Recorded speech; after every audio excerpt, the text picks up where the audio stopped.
America से इस समय दो बड़ी खबरें निकल कर आ रही हैं, जिनमें से एक तो गुड न्यूज है और दूसरी बैड, क्योंकि अमेरिका ने जो वैक्सीन को लेकर भारत से खुद ही वादा किया था, अब वो उससे पीछे हटते दिखाई दे रहा है। वैसे चाइनीज वायरस से लड़ाई में एक चीज तो बिल्कुल साफ हो गई है, इससे दो ही तरीकों से निपटा जा सकता है, एक तो वैक्सीनेशन और दूसरा लॉकडाउन।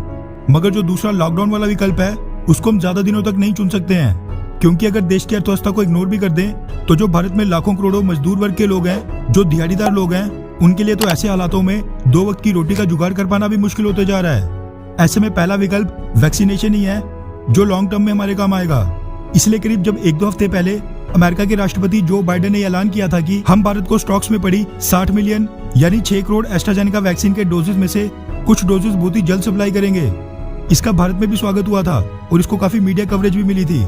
लेकिन पिछले कई दिनों से भारत में हालात लगातार बिगड़ रहे हैं, मगर तब भी अमेरिका ने वैक्सीन अभी तक नहीं भेजी हैं। और जो खबर आज सामने आ रही है उसको सुनकर तो ऐसा लगता है कि अमेरिका के एस्ट्राजेनेका डोजेज का जो भारत में इंतजार हो रहा था वो शायद बेकार ही जाए।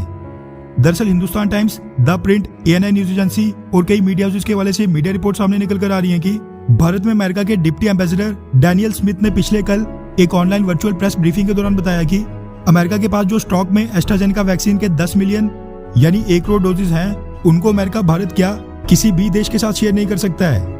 उन्होंने बताया कि अमेरिका के बाल्टीमोर में जिस मैन्युफैक्चरिंग प्लांट में वो एस्ट्राजेनेका के डोजेज मैन्युफैक्चर किए गए हैं, उसको अमेरिका के foods and drugs administration department ने क्लियरेंस नहीं दी है।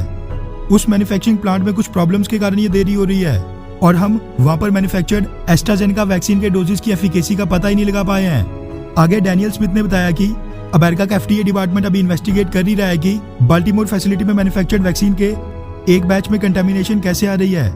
ऐसे में ये बता पाना मुश्किल है कि FDA डिपार्टमेंट कब उन वैक्सीन को एक्सपोर्ट्स के लिए सर्टिफाई करेगा और फिर वो भारत पहुंचेंगी। हम भी भारत को वैक्सीन भेजने के लिए उत्सुक थे, मगर वो सेफ और इफेक्टिव हों पहले ये सुनिश्चित हो जाए।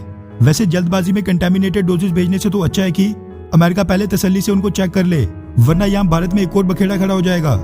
इसी के साथ डैनियल स्मिथ ने इस प्रेस ब्रीफिंग में यह भी बताया कि America serum institute of India के साथ मिलकर क्लोजली काम कर रहा है और वहां पर वैक्सीन प्रोडक्शन को बूस्ट करने के लिए रॉ मटेरियल और असिस्टेंस सुनिश्चित कर रहे हैं। इसी के साथ इस वर्चुअल प्रेस ब्रीफिंग में उन्होंने एक गुड न्यूज भी दी।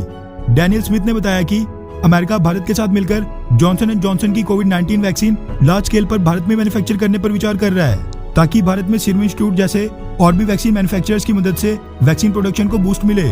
उन्होंने कहा कि प्राइवेट सेक्टर की pharmaceutical companies to pharmaceutical company की इस बारे में कई टॉक्स भी चल रही हैं। वैसे अगर आपको नहीं पता तो बता दूं कि 2-3 हफ्ते पहले ये मीडिया रिपोर्ट सामने आई थी कि Tata group Johnson and Johnson और मॉडर्ना की कोविड-19 वैक्सीन प्रोडक्शन भारत में लाने के लिए एक बड़ी डील साइन करने वाला है, जिसकी टॉक्स फाइनल स्टेज पर चल रही थी। इसलिए बहुत ही जल्द इस बारे में कोई गुड न्यूज भी मिल सकती है और फिर टाटा भी भारत में कोविड-19 की वैक्सीन मैन्युफैक्चरिंग स्टार्ट कर देगा। इसी के साथ अमेरिका के डिप्टी एम्बेसडर डैनियल स्मिथ ने और भी कई बातें बोली और कहा कि हम अपने क्वाड एलाई भारत की मदद करने के लिए पूरी तरह प्रतिबद्ध हैं। खैर, आपने शायद ये नोटिस किया हो या फिर नहीं, लेकिन आजकल भारत में कई आवाजें ऐसी भी उठ रही हैं कि जो भारत को दूसरे देशों से मेडिकल एड और मदद मिल रही है, वो मदद नहीं, भारत उनसे भीख ले रहा है और उसको भीख मांगना बताया जा रहा है। इस पर आपकी क्या राय है? क्या बाकी देशों से मदद लेनी चाहिए, हाँ या फिर नहीं? नीचे कमेंट करके अपनी राय जरूर बताएं। अच्छा सुनो, चैनल को सब्सक्राइब करो, उसके बाद घंटी बजा देना ताकि अगली वीडियो आपसे मिस ना हो पाए। Thank you.